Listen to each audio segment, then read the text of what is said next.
PancakeSwap. Now, what's going on with PancakeSwap and what's going with DeFi, and will PancakeSwap recover? Now, that's a very good question.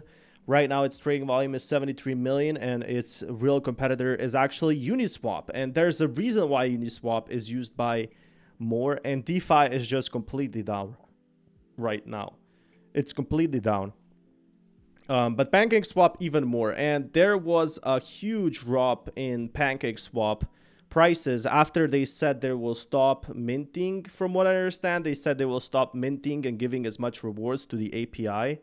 So there it dropped to $1 from like $35 for a very simple reason, because people said, like they said, the developers, from what I remember, they will stop giving as many rewards and making PancakeSwap more deflationary. And the reason why everyone was using PancakeSwap at start is because it was giving massive rewards, like 600% a year. That means if you put $1,000 in, I kid you not, you got $6,000 in return in PancakeSwap back. And that's why everyone was also using PancakeSwap, and it was a great marketing tactic. It's what a lot of people did. It's what a lot of people used.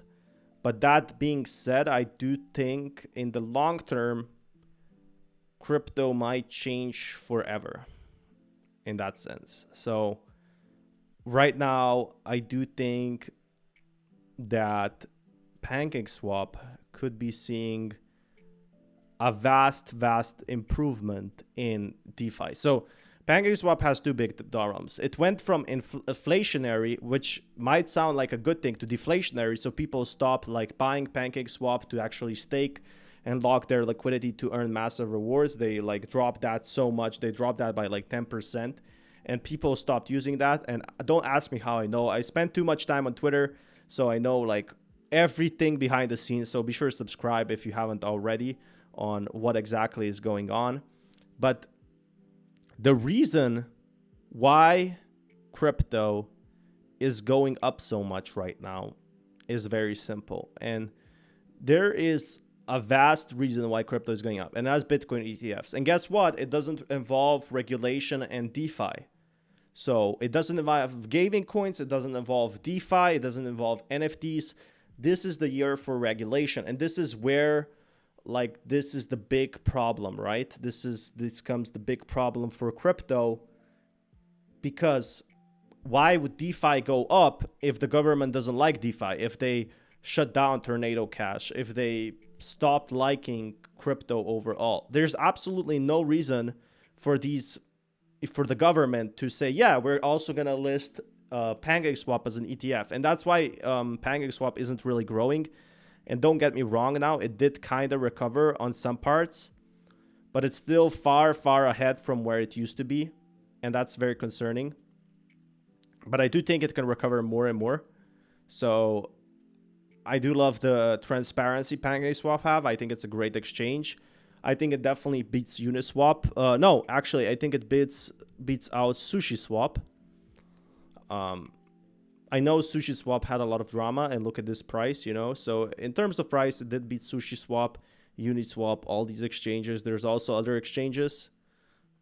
There's really no, like, everyone's turning on to Uniswap, and even Uniswap's not recovering. Okay, last month I did see a 26% growth. PancakeSwap is probably going to be recovering slightly as well. But we have to see what happens over the long term, guys. So I'm going to keep you guys updated with more news if you guys want to see more content like this. And until next time, smash that like button. So what's up with JASM Coin right now? Well, it does seem like it has a huge update. Smash that like button if you haven't already.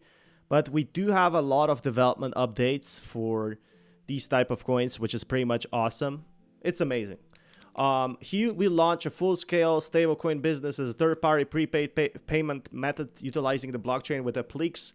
I never heard of JASM Coin, but it seems like it's really popular in the Asian countries where crypto is not as popular. It's actually less popular than the US, but it seems like JASM Coin is legit. Our business partner has released a multi-chain compatible decentralized exchange, making it easier to trade JASM. So again, they do have a lot of updates. I know a lot of people talk about JASM in a sense that, you know, it's out there, it's strong, and people are excited for it. So that's the big thing about JASM Coin. People stay around, people play around, and they like JASM Coin so far. And that's what I love to see. JASM Coin definitely on a good list right now. I do think a lot of people see its potential.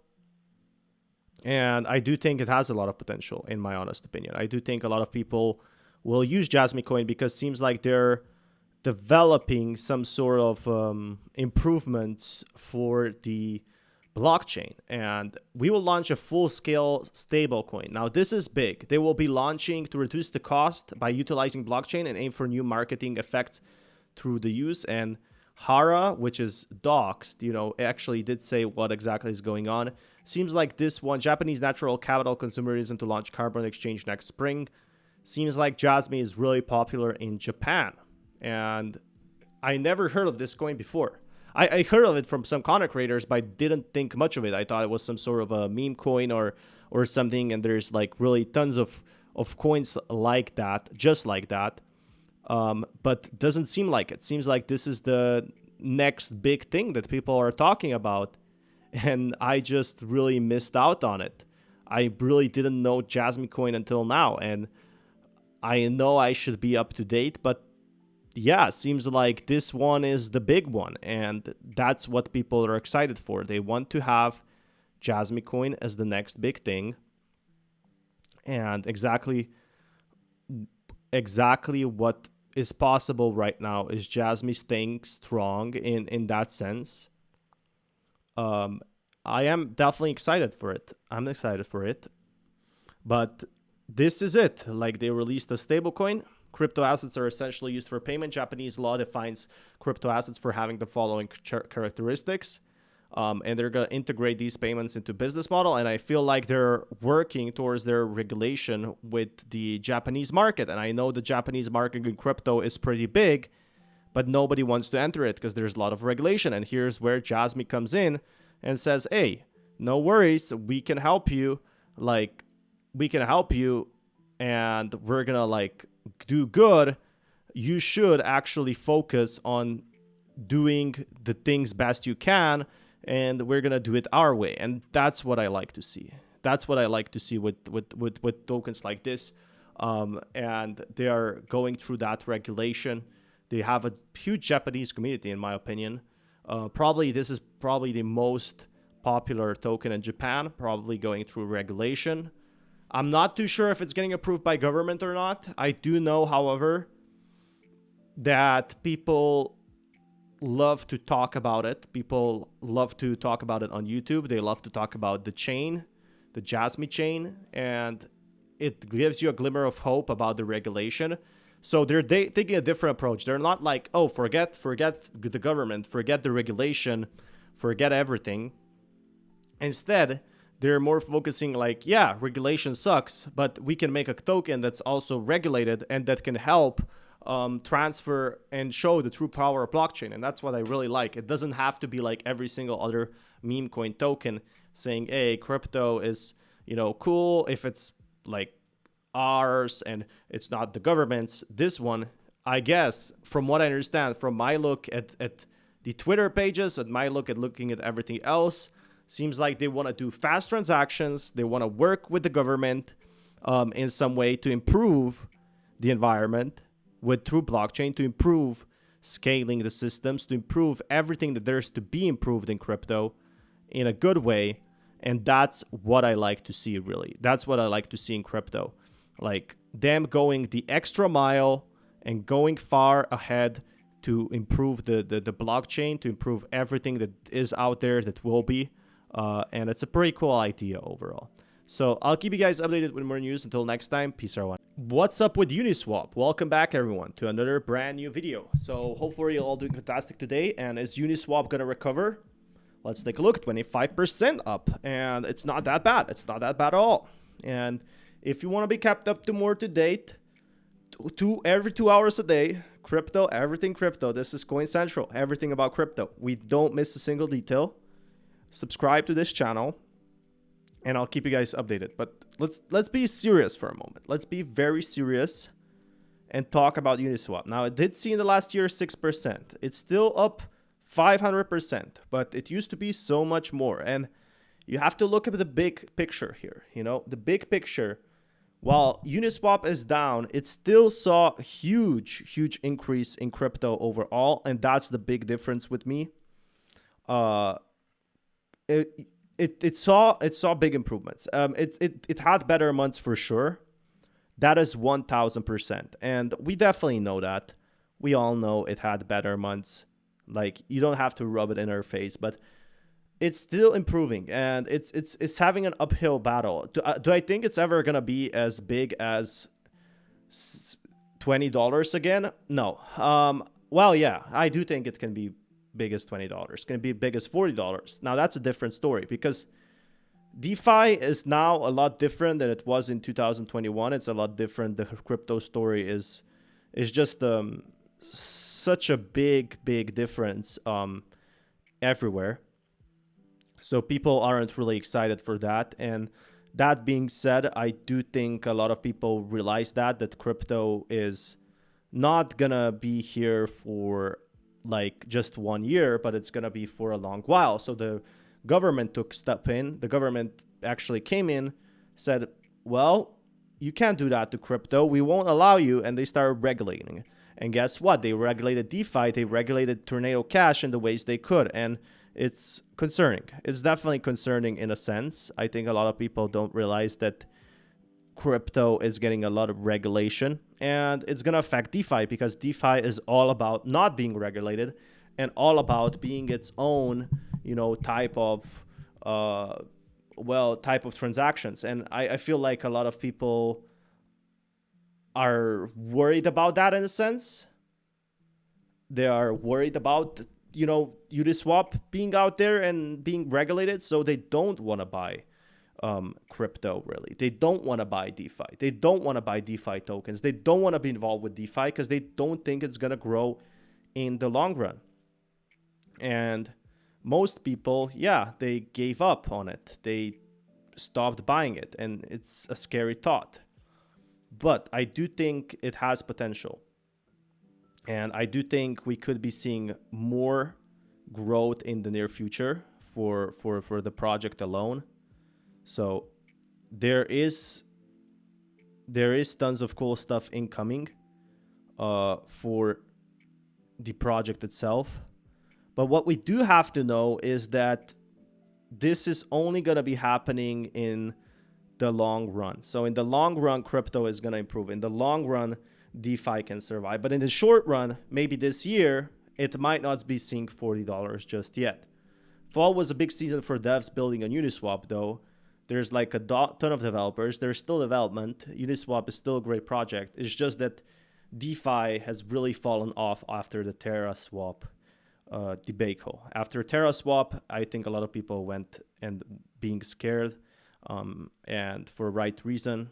Like, it was a scary thought.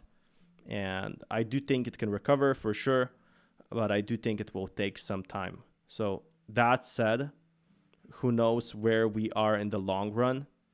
Seems like crypto is going to be, you know, recovering in that sense. And that's not necessarily that bad. But I'll keep you guys updated with more news. So what exactly is ALTCOIN and the Wax project? Welcome back to another video, and this time we're going to be talking about Wax. And the thing about this one, it's quite interesting. So let me tell you some backstory. So the people working on the Wax blockchain were the ones that had one of the biggest Counter-Strike Go exchanges, a pretty awesome exchange called, I even forgot what it's called, but be sure to smash that like button if you haven't already. And the thing with Wax blockchain is basically they converted you know, all their skins. They stopped Counter-Strike, which was a video game, global offensive trading, and they instead made their own virtual market, and they used the Wax token for their own blockchain. And this got really popular in 2018, and you probably haven't heard of that because 2018 is when this all peaked. And that was a pretty cool scenario, you know. And 2021, we saw another bull run. So can it see the bull run again? issue with Wax, it takes a long time to be developed, and a lot of people are holding bags right now, and if it goes up, people sell those bags. That's the biggest issue I find with this project. I don't think the blockchain is bad at all. I think the developers are making a great thing. I do think, however, that there's a lot of uncertainty with the project, not because of the project itself, but because some of like the back holders bought at, like, example, $1. They bought it maybe even $2, and right now it's 7 cents. And as soon as it goes to $1, they're willing to take half a loss, say, okay, maybe I lost half the money, but that's completely fine. I'll recoup it somewhere else. So they try to make those little gains really, and in the long term, is what I notice. And it's got me really, really interested, you know, and it's good in a sense. It's good that we have projects like these trying to go ahead and win on the long term, but who knows what will happen in the short term. So in the long term, the Wax project, we don't know too much about it. It's like a ghost of the past. It was really popular in 2018 because blockchain protocols were popular in a sense, but now it's sitting on number 170 spot for a very simple reason. And that is because most of these projects are now having a lot more competition, a lot more exchanges, a lot more. In 2018, it was a completely different market. It was much smaller market, and there was much more demand for competitors to Ethereum. Now there's a ton of competitors to Ethereum, and WaxP is one of them. And they have a ton of development. They have a ton of great stuff, great plans. But I don't know where it's going to be on the long run, really. That's the thing I'm kind of worried about. And if they can survive, if they can make something great, if they can have like some sort of a big change that's going to shook the markets, then I can see them going ahead and actually having great plans, and that's what I'm excited for. But let me know what you guys think. Let me know what you guys think about this Wax project, and I'll keep you guys updated.